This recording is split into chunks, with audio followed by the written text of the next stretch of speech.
Welcome to This Week in East Brunswick. This week, the annual Daisy Breakfast was held at the Ramada Renaissance. We'll show you what happened and how you can help out next year. The Recreation Department's Summer Concert Series continued this week with Solid Brass.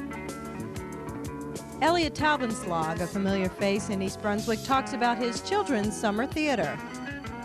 And Dolly Vasta has an arts update.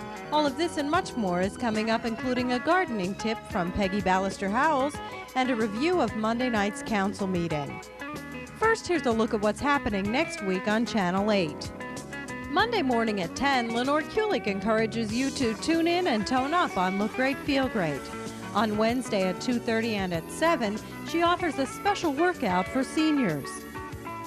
Youth Services librarian Lucretia Lipper presents Stories from the Library for preschoolers Monday morning at 10:30 and Wednesday afternoon at 3. You and Your Money features a discussion about the rising cost of medical insurance Tuesday evening at 7:30, and Spotlight on Education celebrates the program's 10th anniversary. That's on Wednesday night at 7:30. And at 8 o'clock on Wednesday night, 18 Growing Up in East Brunswick focuses on choosing the right college with Joan Abramowitz and Turby Smilo of Educational Consulting Service. A new edition of This Week in East Brunswick will be televised Thursday night at 7 and 8 o'clock. At 7:30 Thursday night, visit Family Born with the host of Let's Talk Health, Anne-Marie Anderson. Check the Channel 8 Community Bulletin Board for information about local upcoming events.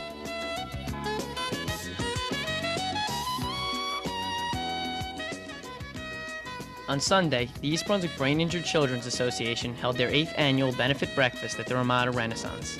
During the breakfast, we caught up with Sally Yachman, president of the East Brunswick Brain Injured Children's Association, and a representative of the sponsoring organization, Lieutenant Ralph Lamo, president of the East Brunswick Local 9 of the New Jersey Law Officers Association. Welcome to the 8th annual Daisy Breakfast at the Ramada Renaissance here in East Brunswick. We are the parents and friends of the children who attend the Daisy Recreation Program in East Brunswick for handicapped disabled. And I'd like to introduce you to Lieutenant Ralph Lamo with the East Brunswick Police Department. Ralph? Thank you, Sally. This is our 8th annual benefit breakfast for the brain injured children of East Brunswick. This is sponsored by the East Brunswick Local 9 of the New Jersey State Law Enforcement Officers Association and Local 145 of the PBA. As you know, all food is donated, all services are donated, there are no expenses whatsoever. We sell tickets to local people, and all the funds that are raised are turned over to the BIC, Brain Injured Children Association. Everyone you see in this room today is a volunteer. No one gets paid. We have everyone waiting on tables, cleaning up the tables, Serving the food, and what have you. Previous 7 years that we've conducted this breakfast, we've raised approximately $80,000. This year we hope for it to be the best year ever, and we should exceed the $14,000, which is our high up till now. This money is used by the BIC in many ways. One year they purchased a van. I believe they purchased several vans, right, Sally? Yes. And they use the money for day trips. They use it for their Camp Daisy recreation program. And for any children's families who cannot afford to send them to the Daisy Recreation Program, we fund those children for the season. We've also purchased equipment for camp for the children to enjoy, and we want to continue and add to the program as much as possible. I'd like to thank you, Ralph, so much, you and all the Police Association, for your help. And I'd like to extend our invitation to everyone to come out next year. The breakfast will be held again at this time of the year, and if you'd like more information about it, you can call me at area code 908-257-1969 or area code 908-821-8336. Thank you so much all for coming out and supporting our association. Thank you. I'm Paul Hansen with this summer's installment of Money Tips. For the next 6 weeks, I'll be bringing you explanations of some often heard yet misunderstood financial buzzwords. Let's start this week with interest rate swaps. An interest rate swap is a contract between two or more companies in which interest payments are exchanged so that each participating company saves on interest costs and gets a better balance between its cash inflows and cash outflows. Swaps are based on the fact that rate spreads related to default risk are generally greater in the long-term capital markets than in the short-term money markets. This is Paul Hansen with this week's Money Tip. Although threatening weather caused the Monday evening concert to be relocated from the gazebo to the library, a large number of spectators still showed up to see Solid Brass, an all-brass band. 5 members from a larger 10-entertainer group played numerous pieces from different time periods and ethnic backgrounds.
The final concert of the summer will be a 50s a cappella doo-wop group known as the Bebops. The concert starts at 7 p.m. at the gazebo. If it is raining, the concert will take place in the library.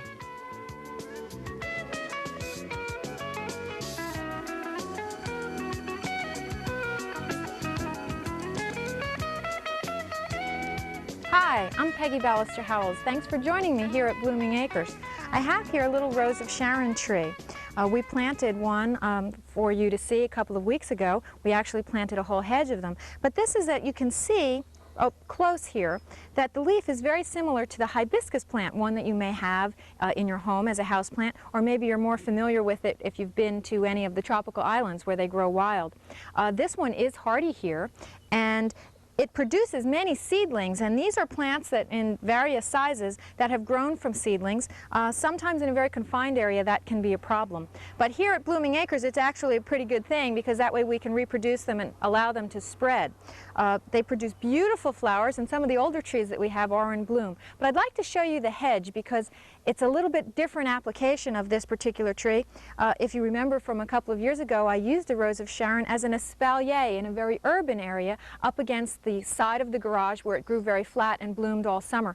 The plant is rather adaptable and versatile, so I'm going to show you what it looks like as a hedge. Let's go over there.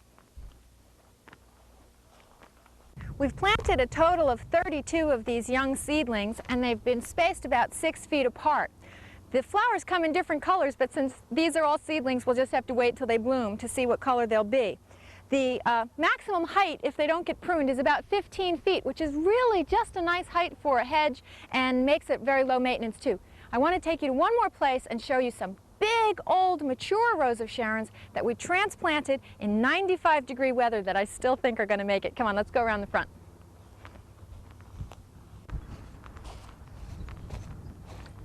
Now this Rose of Sharon, you can tell by the trunk, is at least 10 years old, maybe as old as 15. The person that used to own this was going to cut all of these bushes down to do a complete renovation of their landscape. So I either had to pull them when it was 95 degrees in early June or let them go. You can see that the leaves have a little bit of a pale color and they look a little bit limp in the heat of the sun. They do perk up at night. I am thrilled that they are putting out flowers, and you can see that this one has a little bit of a purple and pink center. They can be almost white to a sort of a purplish pink, but this one is very pretty. There are buds on it. Here's a nice pink one that will be opening any day now. And overall, it doesn't look too bad. It doesn't look great. This one over here is a little bit smaller. It lost all of its leaves, and you can see it's put out a new crop of leaves, and they're bright green. The funny shape is because this was pruned every year, so it has a lot of short, twiggy growth on top. I'm going to let it grow out and be more natural. But I'm going to have flowers in the front of the house all summer long, probably for many years to come. Thanks for joining me here at Blooming Acres. We'll see you next week. Bye-bye. Friday, the Children's Summer Theater presented an adapted version of Jack and the Beanstalk and featured Elliot Taubenslag, director of the program, as the gypsy who sells the magic bean to Jack. Channel 8 intern Dana Eagle caught up with Elliot after the show and asked him how the program began. Elliot, when did children's theater begin?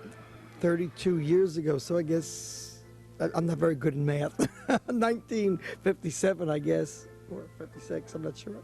And how did you get the idea to begin it? Some of the students I had were kind of bored for the summer, and I had founded Playhouse 22, and they were complaining that I did something for the adults. Why couldn't they do something for children? So I said, all right, and I talked over my wife, and I decided to devote my summer to doing that with the kids. And how many kids did you start with then? 6. The very first week. We did Snow White and her 5 dwarfs. And how many kids do you have now? About 200 altogether involved in our program. Other than the change of the mass of kids, what are some of the other changes that have taken place over 32 years? Nothing really has changed. It's just a lot of fun. The kids all come in very, very excited, very eager to work. I keep getting hoarser and hoarser, but other than that, it's pretty much the same. The kids still like. Our audiences still like to answer back and become part of the production, and we still try to do a 3-ring circus in 1 hour. And who writes the plays and all the music and the lyrics? They're all written by me. I don't write the music. I write the lyrics to all the shows, and I write I'm sorry, there are some songs that we take that are standards, but for the most part, for instance, next week we're doing The Impossible Princess, and all that is original material. And who works on your scenery and your sets and your costumes? Well, I have a wonderful staff of teenagers, and some of them a little older than teenagers, who recreation department supplies, and they're really a wonderful staff from top to bottom. We have 2 stage managers, Beth Ann Boyko, Michael Fleming, and then we have a group of apprentices and costume people, and everybody's very supportive, it really is. Now, do you find that many of the kids maintain their interest in theater or end up pursuing careers in theater? I don't think so. I really don't. I think what we do here is provide a tremendous amount of, let's say ego building. I think when the kids leave on Friday, they really feel, wow, I did a terrific job. The kids are not professional. They're not going to go from here to a Broadway show or anything else. They're here for a good time to get some theater experience. Some of them probably will want to pursue it. Yes, there's some who do go on to college and so on, but that's really not the purpose. 32 years is a long time. Many people want to know, why do you still keep doing this? I just have a good time too. I feel that I don't want it to end, and I'm not too sure if it would continue if I just said no. When I had my heart attack, my son jumped in and took over for me and kept the program going. I'm sure there are some people who could do it instead of me, but it really takes a lot of dedication, somebody who wants to do it, because it becomes very, very hectic. So there's no plan for retirement at all? No, I plan to make the 50th anniversary. Michael, what is your position at the Children's Theater? Well, my official title is Assistant Stage Manager of Children's Theater. Basically, I run the backstage area, am in charge of coordinating staff. I work directly with Elliot, and he tells me what he wants done, and I basically get the staff to do it for him. And as I know it, many of the staff are kids or high school students themselves. How do you find working with the staff? It sometimes represents a challenge, depending, but I find this program teaches a certain amount of responsibility. This is different from most summer jobs in that no one is necessarily watching over anybody constantly, so you give them a job to do and hope that they accomplish it, and usually by the end of the 6 weeks they're a lot more efficient. And so it represents challenges, but it's sort of a team effort sort of thing, so it's good. And how did you get involved with Elliot and his children's theater? Well, originally I was involved as a little kid. I was babysat by a couple of kids who went to the children's theater program, and then I wasn't in it for a few years until I got to high school. And Elliot was my drama coordinator in high school and got me interested in the program, and so I've been here consecutively for about 4 years. And do you plan on pursuing a career in theater? Well, right now I'm in college at Vassar College. I don't really plan on majoring in it, but theater is something that I really enjoy, and so I'm hoping to at least be able to participate in it, as an extracurricular activity or something of that sort. And how do you feel this experience has benefited you? Well, children's theater has benefited me in several ways. Number one is performance-wise, it's a confidence builder because we work without scripts, and so you're sort of dependent on your own timing to try to get you through some of the shows. Have to kind of think fast on your feet. Also, the experience of running a staff, running backstage, it constantly enhances my skills, and I enjoy it. So, great. What do you find most challenging about the job? I think our enrollment of 200 kids is probably the most challenging. Just the sheer numbers. I mean, besides having to costume them and whatnot, that's 200 kids that are on stage at a given time, in the group numbers, and just trying to keep everybody where they're supposed to be and keep them quiet, keep the rehearsals moving, keep people from just wandering onto stage. There's all sorts of problems that go along with having that many kids. So I mean, that's the biggest challenge, but we try to keep above it.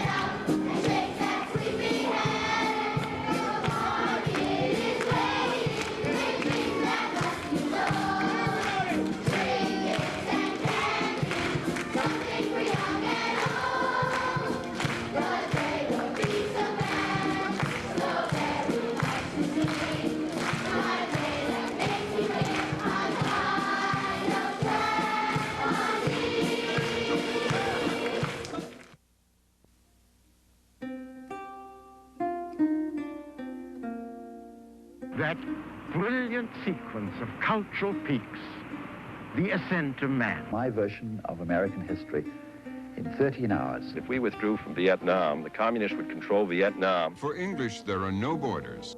The play's the thing. Check out the best of PBS, now on video cassette at your local library. Hi, I'm Dolly Vasta with your Playhouse 22 Arts Update for this week, and I have my favorite kumbadi here, Elliot Tabenslag, and we're taping at Playhouse 22 because we have a very special show that opens this Thursday night. It's called Hits, Stops, and Misses. And Elliot, tell them what it's about. Well, it's about all those hit songs and showstoppers that came from misses, shows that flopped on Broadway. Well, this is certainly not going to flop. Oh, no, this show's a lot of fun. It's exciting, and it really is good. Tremendous talent in the show. Well, you know, we have a very, that's the word for it, too. We have a really talented cast, and not only really that, are. that's right, but it's being narrated by Don, with two N's, Gordon, and myself. So it's going to be a lot of fun. And tell them a little bit about the numbers. What do I have to do? Tell you everything to do. Well, let's see. We've got songs that are funny. We got songs that are exciting. We got songs that are filled with danger. We got songs that are tear jerkers. Bring your handkerchief. I had mine last night. Oh, that's right.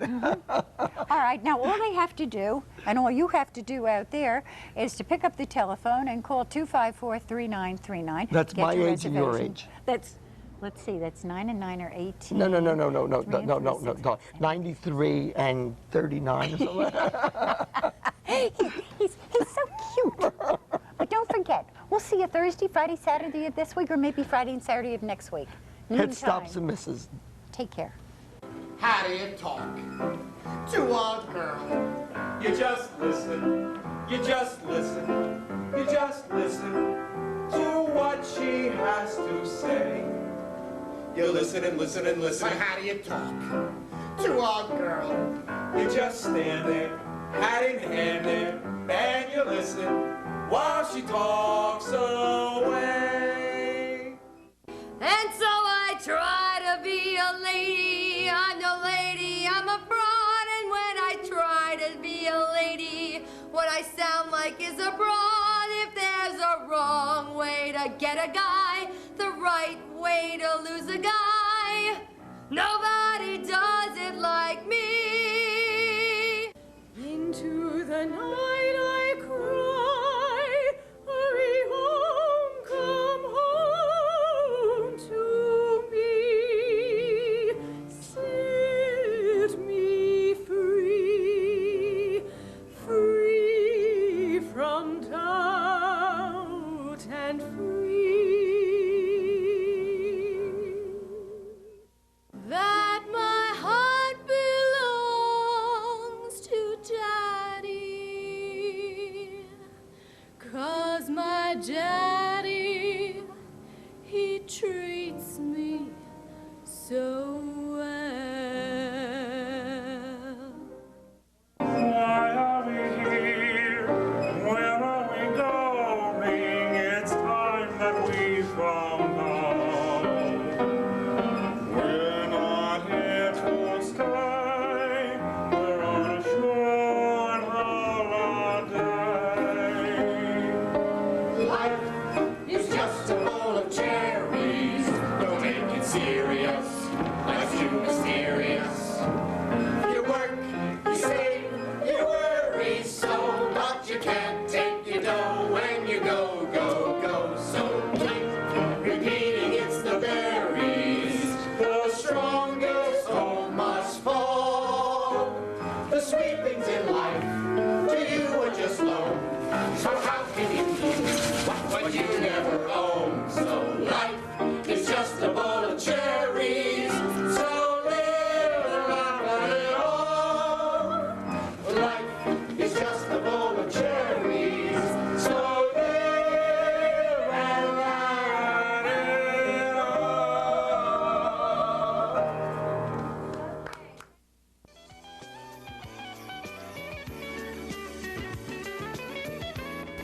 On Monday evening, the Township Council held a special action meeting to hear a presentation from Mr. Jack Sclair of Clean Waste Incorporated.